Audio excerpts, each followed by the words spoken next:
The next part we are going to start with is the communication. What do you mean by communication? Communication is what?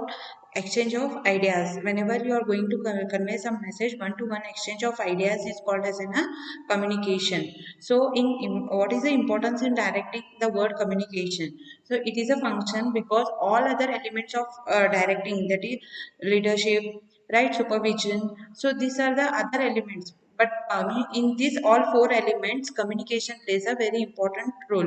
So it has an adequate importance in the directing element. So the word communication is derived from the Latin word that is communis, which means common.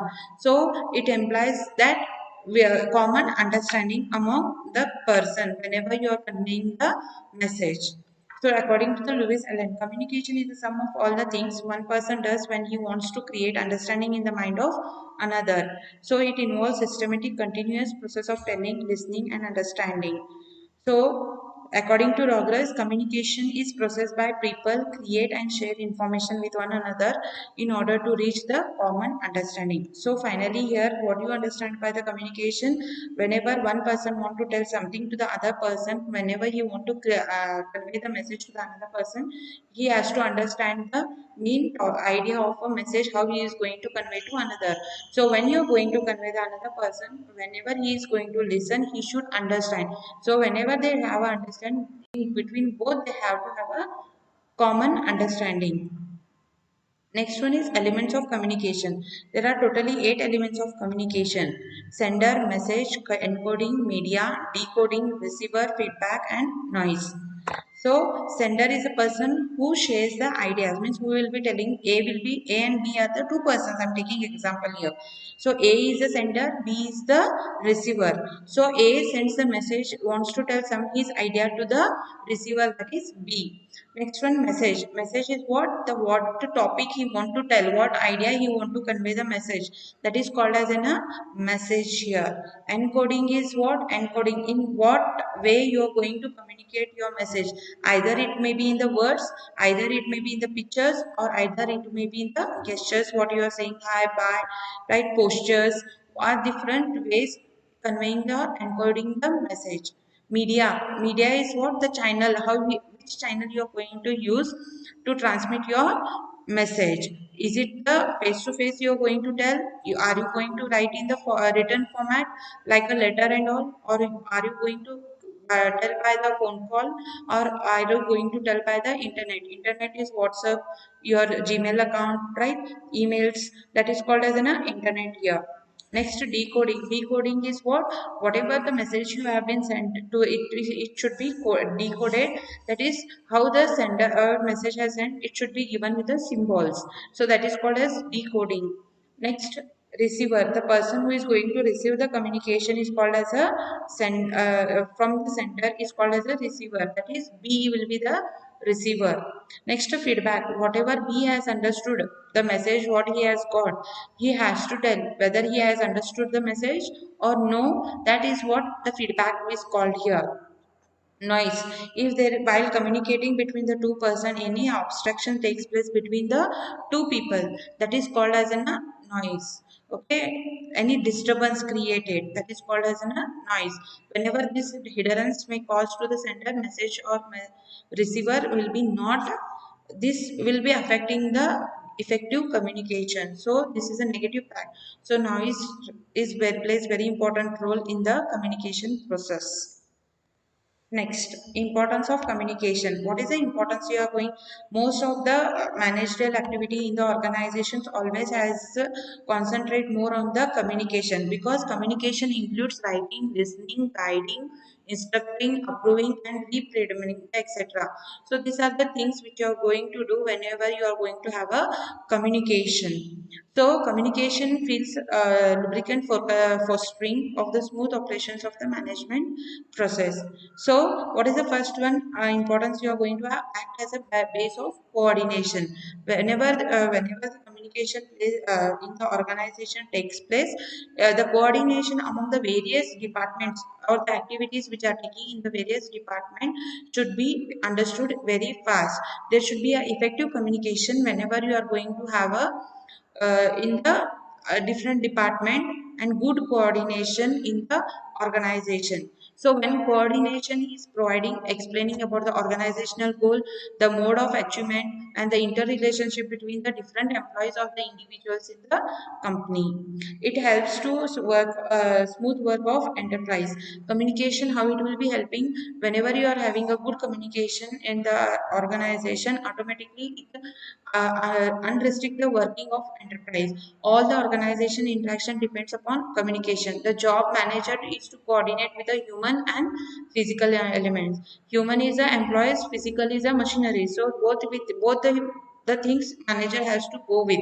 So these are the two elements which are focused more here. So to get an efficient and active working unit to achieve the common objective, there should be a good communication and the organization. Next, act as a basis for decision making. Whenever you are going to have a informative decision making in the organization, they should provide a good communication. Whenever it is good communication, you will get a positive results in the organization. If you are not able to give the managers to take any meaningful decision, then there will be the absence of communication in the organization. Next one, increase in managerial efficiency. Communication is an essential for quick and effective performance of managerial functions. The management conveys goals, targets, issues, instructions, allocates jobs and responsibilities, and also looks after the performance of subordinates. Next one is promotes cooperation and industrial peace. Efficient operation in all in the is the aim of all the prudent management. So it is possible when there is a industrial peace. Peace is about happiness among the organized industrial employees. Okay, in the factory who are working, if they are having a mutual cooperation between the management and workers, automatically there will be a positive communication in the organization. Establish effective leadership. Whenever communication takes as a base for the leadership, effective communication is a very important whenever with your subordinates, because it influences the people. Leader who are going to possess a good communication skill will be having a more interest on their employees or the subordinates. Boost morale and provide motivation. An efficient system of communication enables the management to motivate, influence the work, and satisfy the subordinates. Good communication assists the workers in their adjustment with physical and the social aspects of work. It improves the good human relationship in the industry. So this is the importance of communication ends here. The next point we are going to have is a formal and informal communication. There are two types of communication followed in the organization. One is formal and another is informal way of communication. So formal, what do you mean by formal communication?